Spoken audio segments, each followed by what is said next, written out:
1857 का रिवॉल्यूशन, इसके बारे में हम लोगों ने पिछली क्लास में डिस्कस किया था। इसके बाद 2-3 स्टेप में शुरू होते। फर्स्ट ऑफ ऑल कि 1857 के बाद सबसे महत्वपूर्ण काम ये हुआ कि भारत का जो प्रशासन था, इंडियाज़ एडमिनिस्ट्रेशन, वो डायरेक्टली ईस्ट इंडिया कंपनी से हटकर, है ना, किसके किसके पास चला गया? इंडियन एडमिनिस्ट्रेशन पहले 1857 से पहले जो है वो ईस्ट इंडिया कंपनी के पास था। 1857 की क्रांति थी, उस समय तक इंडियन एडमिनिस्ट्रेशन जो है वो ईस्ट इंडिया कंपनी के अंदर था। ठीक है, ध्यान रखना है। और ईस्ट इंडिया कंपनी भारत में जो भारत के हेड होते थे उसको गवर्नर जनरल नियुक्त करती थी। ईस्ट इंडिया कंपनी क्या नियुक्त करती थी? Governor general. 1858 में 1858 में दो चीजें होती है। एक तो government of India act, government of India act 1858। ये ये एक्ट बनाया जाता है ब्रिटिश पार्लियामेंट के द्वारा। किसके द्वारा बनाया जाता है ये एक्ट? British parliament. इस एक्ट और दूसरा, इस एक्ट से पहले 1858 में ही ब्रिटेन की जो महारानी होती है, जैसे देखो भारत में अगर क्वेश्चन पूछा जाए, पॉलिटी में हम लोग पढ़ेंगे भी कि भारत का एडमिनिस्ट्रेशन का हेड कौन है? क्या प्राइम मिनिस्टर है? नहीं, प्रेसिडेंट है। हमारे देश में सारा काम जो है वो प्राइम मिनिस्टर और अदर मिनिस्टर करते हैं, बट औपचारिक रूप से, फॉर्मली, जो हेड हैं वो प्रेसिडेंट होते हैं। उसी तरह से ब्रिटेन का जो हेड है, ब्रिटेन का हेड जो है वहां की महारानी है। ठीक है, ब्रिटेन की क्वीन है, जो वहां की महारानी है वो वहां की हेड होती है। तो 1858 में गवर्नमेंट ऑफ इंडिया एक्ट से पहले क्वीन का प्रोक्लेमेशन आता है, क्वींस प्रोक्लेमेशन। सर वो प्रोक्लेमेशन मतलब? प्रोक्लेमेशन मतलब होता है क्लेम करना, है ना, उसका उसका वो फॉर्मल तरीके से क्लेम करना कि भारत का जो प्रशासन है, एक तरह से समझ लो प्रशासनिक ऑर्डर। ठीक है, क्वीन प्रोक्लेमेशन नाम है उसका। इसका मतलब ये है कि महारानी ने एक क्लेम, एक नया रूल बनाया, एक एक अपना ऑर्डर निकाला, जिसके तहत भारत का जो प्रशासन है वो ईस्ट इंडिया कंपनी से हट करके डायरेक्टली किसके पास आ गया? British crown. ब्रिटिश क्राउन जो है, ब्रिटिश की जो महारानी है, जैसे देखो आप सुनते होंगे भारत में भी जो पहले भारत के राजा होते थे, तो गद्दी होता था। एक्चुअली जो सिंहासन है वो हेड है ना, किसी एक चीज को सिंबल मानते हैं। तो ब्रिटिश क्राउन, जो ब्रिटिश की महारानी जो मुकुट पहनती है उसे क्राउन कहते हैं। तो ये एक जस्ट सिंबॉलिक नाम है। ब्रिटिश क्राउन का मतलब ब्रिटिश की जो हेड महारानी है वो। तो 1858 में क्वीन प्रोक्लेमेशन से ईस्ट इंडिया कंपनी से प्रशासन हटा करके किसके पास आ गया? ब्रिटिश क्राउन के पास। ब्रिटिश क्राउन के पास आने का मतलब हर डिसीजन जो है वो ब्रिटिश गवर्नमेंट लेती थी, लेकिन उस डिसीजन पे नाम होता था ब्रिटिश क्राउन का, महारानी का। है ना, आज भी भारत में जितने भी नियम आते हैं वो सारे नियम किसके द्वारा बनता है? Prime minister and other minister, है ना। लेकिन उस नियम का अगर तुम डॉक्यूमेंट देखोगे तो उसमें लिखा रहता है by the order of president. तो उस तरह की बात। तो पहला चीज तो ये समझना इंपॉर्टेंट है कि 1857 की क्रांति के बाद भारत का जो एडमिनिस्ट्रेशन था वो ईस्ट इंडिया कंपनी से हटा करके डायरेक्टली ब्रिटिश गवर्नमेंट पे आ गया। इसके बाद क्या क्या बदलाव हुए, इसके बाद हम लोग क्या क्या पढ़ेंगे इसमें। पहला टॉपिक तो ये है कि 1857 से लेकर के 1857 से लेकर के 1905 तक, 1905 तक क्या-क्या हुए? 1905 के बाद, है ना? 1905 के बाद 1905 के बाद फ्रीडम स्ट्रगल स्टार्ट हो जाता है ना, मतलब आज़ादी की लड़ाई स्टार्ट हो जाती है। तो हम लोग अभी जो है आज का जो टॉपिक है, वो हम लोग 1905 तक होने वाले 1857 से लेकर के 1905 तक क्या-क्या महत्वपूर्ण चीज़ हुआ, पहला टॉपिक तो ये है। तो इस समय पे हम लोग मेनली फ़ोकस करेंगे कि गवर्नमेंट, ब्रिटिश गवर्नमेंट, उस समय जो गवर्नमेंट था, उसको हम लोग कहेंगे ब्रिटिश इंडियन गवर्नमेंट, है ना? इसके द्वारा क्या-क्या नियम बनाए गए, ना? Act, rules, important work. अब दूसरा जो इम्पोर्टेंट टॉपिक है, वो है सोशल रिफॉर्म। भारत में सोशल रिफॉर्म 1800 ईस्वी के बाद, है ना? 19वीं शताब्दी में 1800 के बाद भारत में कई तरह के सोशल रिफॉर्म स्टार्ट हुए, है ना? सोशल रिफॉर्म का मतलब है समाज सुधार की कोशिश। तो आज़ादी के लिए लड़ाई से पहले, आज़ादी की लड़ाई मुख्य रूप से देखा जाए तो 1905 के बाद से स्टार्ट होता है। उससे पहले भारत में समाज सुधार की लड़ाई चल रही थी, ना? ठीक है? तो समाज सुधार एक इम्पोर्टेंट टॉपिक है और इस दोनों टॉपिक के बाद हम लोग 1905 के बारे में पढ़ेंगे। तीसरा जो चीज़ है सोशल रिफॉर्म, अब देखो इसी बीच में, इस पीरियड के बीच में 1885 में कांग्रेस का उदय होता है। कांग्रेस, इंडियन नेशनल कांग्रेस, ये बनता है और उस समय जो फ्रीडम स्ट्रगल था, वो मुख्य रूप से इंडियन नेशनल कांग्रेस उसका नेतृत्व कर रहा था। तो इन सब चीज़ों के बारे में हम लोग पढ़ेंगे। अ, इसको अभी नोट डाउन मत करना, मैं पीडीएफ भेज दूँगा तो उससे आप नोट कर सकते हो। तो एक-एक करके चलो देखते हैं क्या-क्या इसमें पॉइंट्स हैं। पहला पॉइंट तो ये है कि 1857 के रिवॉल्ट के बाद जो भारत का एडमिनिस्ट्रेशन का रिस्पॉन्सिबिलिटी था, वो डायरेक्टली ब्रिटिश क्राउन पे आ गया। ठीक है? ब्रिटिश क्राउन का मतलब समझ चुके हो, ब्रिटेन का महारानी। लॉर्ड कैनिंग जो कि 1857 के रिवॉल्ट के समय गवर्नर जनरल था, उसे अब नया नाम दे दिया गया वायसराय। ठीक है? तो भारत का पहला वायसराय कौन है? Lord Canning became the first viceroy of India. Government of India act आया, है ना? अभी हम लोगों ने इसके बारे में चर्चा कर चुके हैं कि गवर्नमेंट ऑफ इंडिया 1858 लाया गया, जिस एक्ट में कई सारी चीज़ें थी कि भारत में जो है किस तरह से एडमिनिस्ट्रेशन होगा। और क्वीन प्रोक्लेमेशन, दोनों सेम ईयर में आया, 1858 में 2 चीज़ें आई, government of India and queen proclamation. इन दोनों के बाद इन दोनों का निष्कर्ष क्या हुआ कि जो भारत का एडमिनिस्ट्रेशन था वो ईस्ट इंडिया कंपनी से हटा करके ब्रिटिश क्राउन में चला गया। इस दौरान 1858 के बाद जो भारत का प्रशासन था ना, उसमें कई सारे वायसराय बनाए गए, जिसमें प्रमुख नाम जो है Lord Lytton, Lord Ripon, Curzon का है। ठीक है? तो इनके दौरान क्या-क्या इम्पोर्टेंट महत्वपूर्ण चीज़ें हुई उसको देखते हैं। जैसे क्वेश्चन में देखो क्या पूछा जा सकता है कि भारत में पहला सेंसस कब शुरू हुआ? हम सब लोग इसके बारे में पढ़े हैं कि 1871-72 में फर्स्ट सेंसस स्टार्ट हुआ। ठीक है? Formal census. तो ये जो ये जो है ये किसके समय पे हुआ? मायो के टाइम पे। लॉर्ड मायो जो है उस समय क्या थे? वायसराय थे भारत के। ठीक है? लॉर्ड मायो के टाइम पे भारत का पहला एक्सपेरिमेंटल सेंसस कराया गया 1871 से 72 के दौरान। उसके बाद दूसरे जो इम्पोर्टेंट वायसराय हैं, उसका नाम है लिप्टन। इसके समय पे क्या हुआ था?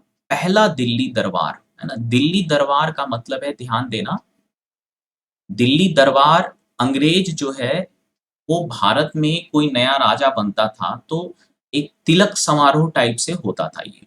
तो दिल्ली दरबार उसी तरह का समारोह होता था जिसमें जो क्वीन है, जो इंग्लैंड की क्वीन है, उसको उपाधि दी जाती थी, है ना? या फिर वहाँ के राजकुमार को कोई उपाधि दी जाती थी। तो पहला दिल्ली दरबार हुआ 1877 में।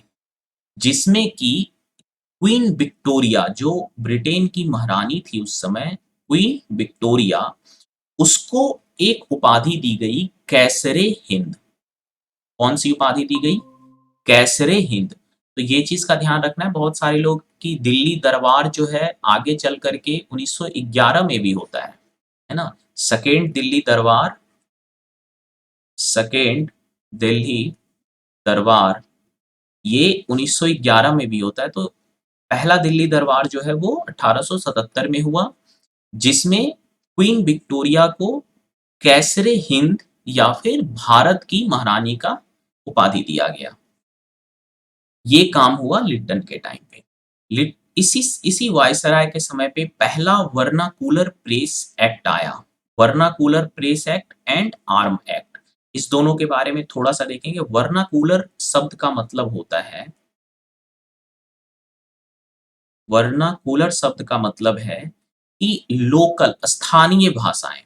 ऐसे ऐसे प्रेस, ऐसे मीडिया है ना, ऐसे अखबार जो कि स्थानीय भाषाओं के थे ना, लोकल प्रेस। तो लोकल जो प्रेस है जैसे हिंदी में, बंगाली में, मराठी में, इन सब भाषाओं में जो अखबार निकाल रहे थे, उनके लिए एक कानून बनाया गया 1878 में जिसका नाम है वर्नाकुलर प्रेस एक्ट। और दूसरा कानून आया आर्म एक्ट जो कि 1878 में आया। वर्नाकुलर प्रेस एक्ट में ये कहा गया कि जो वर्नाकुलर प्रेस है दैट मीन्स कि जो भारतीय भाषाओं में है ना, भारतीय प्रेस है, वो सरकार के खिलाफ कुछ भी नहीं छाप सकते। इससे क्या हुआ कि भारतीय प्रेस की जो फ्रीडम थी वो रिस्ट्रिक्ट हुई। आर्म एक्ट जो है उसके तहत कोई भारतीय बिना लाइसेंस के हथियार नहीं रख सकता है। तो ये दोनों कानून जो है वो एंटी इंडियन था ना, वर्नाकुलर प्रेस एक्ट और आर्म एक्ट। तो क्वेश्चन देखो क्या किस तरह से क्वेश्चन रहता है। एक तो ये क्वेश्चन आ सकता है कि आर्म एक्ट जो है भारत में कब लाया गया, तो आंसर लिखना है 1878 में। आर्म एक्ट भारत में कब आया? 1878 में। वर्नाकुलर प्रेस एक्ट कब आया? वो भी आया 1878। इसके बाद अगला पीरियड पे लॉर्ड रिपन के बारे में देखते हैं कि ये जो वायसराय थे 1880 से लेकर के 1884 तक लॉर्ड रिपन थे। इसके समय पे सॉरी, क्या-क्या चीजें हुई? लॉर्ड रिपन का पॉलिसी जो है लिबरल था। अदर जो और सारे वायसराय थे उससे लिबरल पॉलिसी था, है ना? काफ़ी पॉपुलर भी हुए थे, है ना? बहुत बहुत भारतीयों के द्वारा इनको पसंद किया जाता था। इन्होंने वर्नाकुलर प्रेस एक्ट को वापस ले लिया, हटा दिया उस एक्ट को। पहला regular census, first regular census Bharat में हुआ 1881 में। इससे पहले जो सेंसस हुआ था वो एक्सपेरिमेंटल सेंसस था। याद है 1871, 1871 और 72 में जो सेंसस हुआ था वो एक्सपेरिमेंटल सेंसस था। कैसा सेंसस था? एक्सपेरिमेंटल, एक्सपेरिमेंट करने के लिए। तो अगर क्वेश्चन में देखो, अब इन सब, अब दो सेंसस है, कहीं पे भी आप किताब में देखोगे क्वेश्चन तो ऐसा हो सकता है कि भारत में पहला सेंसस कब हुआ, पहली जनगणना कब हुई। तो 1871-72 वाली जनगणना जो है वो पूर्ण जनगणना नहीं थी। भारत के कुछ क्षेत्र में ही जनगणना किया गया, खास करके केरल और साउथ इंडिया के कुछ जगहों पे एक्सपेरिमेंटल जनगणना किए गए। रेगुलर सेंसस अगर लिखा रहे, फर्स्ट रेगुलर सेंसस या फर्स्ट कंप्लीट जनगणना, है ना, कब हुआ? तो 1881 में। 1881 के बाद से लेकर के हर 10 साल पे जनगणना हुआ है। ठीक है, हर 10 साल पे जनगणना कराया गया है। रिपन के समय पे पहली, भारत की पहली पूर्ण जनगणना कराई गई, फुल सेंसस 1881 में। इसके समय पे एक और ही फेमस काम हुआ कि भारत में जो लोकल सेल्फ गवर्नमेंट है, जिसको आजकल हम लोग पंचायती राज व्यवस्था के नाम से जानते हैं। आजकल इसी लोकल सेल्फ गवर्नमेंट को हम लोग किस नाम से जानते हैं? पंचायती राज। इस पंचायती राज की शुरुआत, अगर क्वेश्चन हो कि भारत में पंचायती राज का शुरुआत किसने किया, तो हम क्या कहेंगे? लॉर्ड रिपन आधुनिक समय पे, है ना? इससे पहले भी एक और क्वेश्चन बनता है कि भारत में आपको याद होगा जिन लोगों ने क्लास किया है, चोल वंश, ठीक है? इंपीरियर चोल वंश। हम लोगों ने चोल वंश के बारे में देखा था, 2 चोल वंश थे साउथ इंडिया में हुए, एक जो संगम पीरियड में थे और दूसरा जो मिडाइवल पीरियड में थे। तो जो चोल वंश है, उसके समय पे जो है पंचायती राज व्यवस्था लागू की गई थी। आधुनिक भारत में जो लोकल सेल्फ गवर्नमेंट है ना? मॉडर्न जो गवर्नमेंट सिस्टम है, वो लागू हुआ रिपन के समय पे। इसको हम लोग founder of self government in India भी कहते हैं। रिपन के समय पे पहला फर्स्ट फैक्ट्री एक्ट 1881 में लाया गया, इस कानून के तहत फर्स्ट फैक्ट्री एक्ट 1881 के तहत 7 साल से कम उम्र के बच्चों को फैक्ट्री में काम करने पे पाबंदी लगा दी गई। 7 साल का बच्चा किसी फैक्ट्री में काम नहीं कर सकता। रिपन के समय पे एक बिल आया, इसके बारे में ध्यान ध्यान देना, ये क्वेश्चन पूछा हुआ भी है कि इल्बर्ट बिल एजिटेशन क्या है? ये जो नाम है इल्बर्ट बिल एजिटेशन, जो कि रिपन के समय पे 1884 ईस्वी में आया, ये क्या है? तो रिपन के जो लॉ मिनिस्टर थे, उस समय जो कानून के जो मिनिस्टर थे, उन्होंने एक कानून इंट्रोड्यूस किया, इसीलिए इसको, उनका नाम था इल्बर्ट, ठीक है? इसीलिए इसको इल्बर्ट बिल भी कहते हैं। रिपन के जो लॉ मिनिस्टर थे, जिनका नाम इल्बर्ट था, इन्होंने एक कानून इंट्रोड्यूस किया। उस कानून के तहत इससे पहले 1884 से पहले क्या होता था कि जो यूरोपियन लोग हैं भारत में, है ना? चाहे वो ब्रिटिश हो, फ्रेंच हो, जो भी यूरोपियन लोग हैं, उनको सज़ा देगा सिर्फ़ एक यूरोपियन जज ही। एक यूरोपियन का केस सिर्फ़ एक यूरोपियन जज ही देख सकता है, हैंडल कर सकता है, जजमेंट दे सकता है। तो ये भी एक डिस्क्रिमिनेटरी था, है ना? भारत के लोगों का को जजमेंट देने के लिए, भारत के लोगों को ट्रायल करने के लिए भारतीय जज और यूरोपियन जज दोनों कर सकते थे। लेकिन यूरोप के लोग को ट्रायल सिर्फ यूरोपियन जज कर सकते हैं। इस कानून को खत्म करने के लिए इल्बर्ट बिल लाया गया रिपन के लॉ मिनिस्टर के द्वारा। इस कानून को खत्म करने के लिए ये कानून कि एक यूरोपियन को सिर्फ यूरोपियन जज ही उसके कानून को, उसका उसका जो ट्रायल होगा, उसकी जो सज़ा होगी, वो दे सकता है।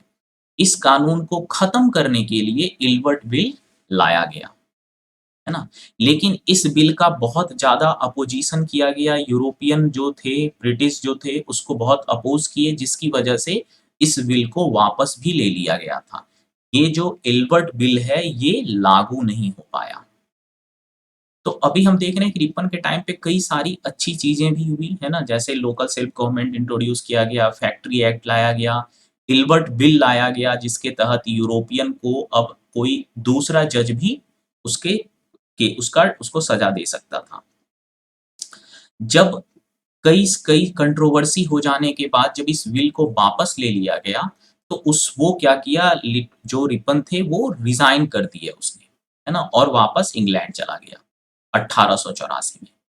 इस घटना से जो भारतीय लोग था, उन लोगों को ये चीज़ तो बिल्कुल पता चल गया कि अगर सरकार, भारतीय जो ब्रिटिश उस समय शासन कर रहे थे, अगर ब्रिटिश ऑफ़िशियल सुधार करने की कोशिश, अगर भारतीयों को डिस्क्रिमिनेशन को खत्म करने की कोशिश भी करेंगे, तो भी जो यूरोपियंस लोग हैं, जो उस आम लोग थे ब्रिटिश, वो लोग नहीं होने दे रहे थे। इसके बाद 1885 में इंडियन नेशनल कांग्रेस जो है, वो स्टार्ट होता है, उसका जन्म होता है।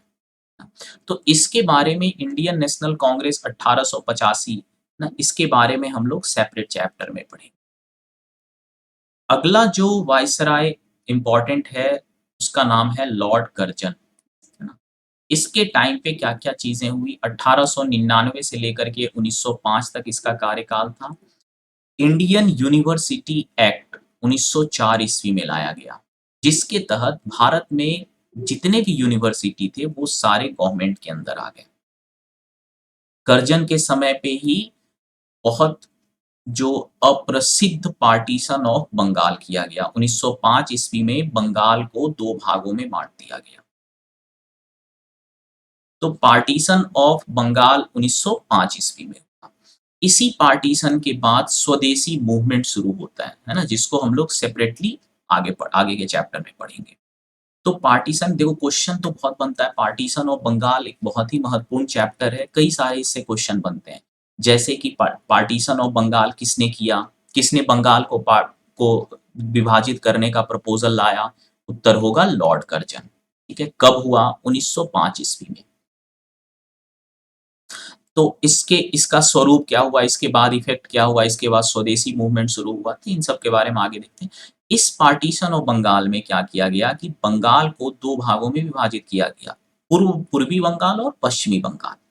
और कारण बताया गया एडमिनिस्ट्रेशन की, बंगाल बहुत बड़ा प्रोविंस है ना? जिसके जिसका जो है इतने बड़े प्रोविंस को, इतने बड़े राज्य का प्रशासन एक साथ नहीं किया जा सकता है। प्रशासनिक दृष्टिकोण से इसको विभाजित किया जाए। तो इस पार्टीशन का मतलब एडमिनिस्ट्रेशन नहीं था, एक्चुअली हिंदू और मुस्लिम में फूट डालने की कोशिश थी। ठीक है, बंगाल, ईस्ट बंगाल जो है वो, इसमें ज्यादातर लोग मुस्लिम थे, है ना? हाँ, इसमें मुस्लिम थे और वेस्ट बंगाल में ज्यादातर लोग क्या थे? हिंदू थे। तो इन दोनों को विभाजित करने की कोशिश की गई। तो इसका मुख्य कारण जो है, पार्टीशन ऑफ बंगाल का मुख्य कारण, to divide Hindu and Muslim of Bengal. Bengal के उस समय, बंगाल जो है वो स्वतंत्रता आंदोलन का गढ़ था, सेंटर था, है ना? उसको, उसमें जो लोग थे हिंदू मुस्लिम सारे यूनाइटेड थे, इकट्ठित होकर के स्वतंत्रता के लिए आंदोलन कर रहे थे। लेकिन उस आंदोलन को कमजोर करने के लिए अंग्रेजों ने हिंदू बहुल क्षेत्र और मुस्लिम बहुल क्षेत्र जो था बंगाल का, उसको डिवाइड किया और नाम क्या दिया? एडमिनिस्ट्रेटिव कारण से कर रहे हैं। ये जो पार्टीशन ऑफ बंगाल था, इसके बाद पूरे देश भर में एंटी पार्टीशन मूवमेंट स्टार्ट हो जाता है। पूरे देश में एंटी पार्टीशन मूवमेंट स्टार्ट हो जाता है। इस एंटी पार्टीशन मूवमेंट के बारे में हम लोग फ्रीडम स्ट्रगल वाला चैप्टर में हम लोग पढ़ेंगे डिटेल। जैसा कि हम लोगों ने स्टार्टिंग में देखा था कि इस दौरान 1857 की क्रांति के बाद हम लोगों ने ब्रिटिश भारत के कुछ महत्वपूर्ण कार्य जो हुए उस समय, उसको देखा।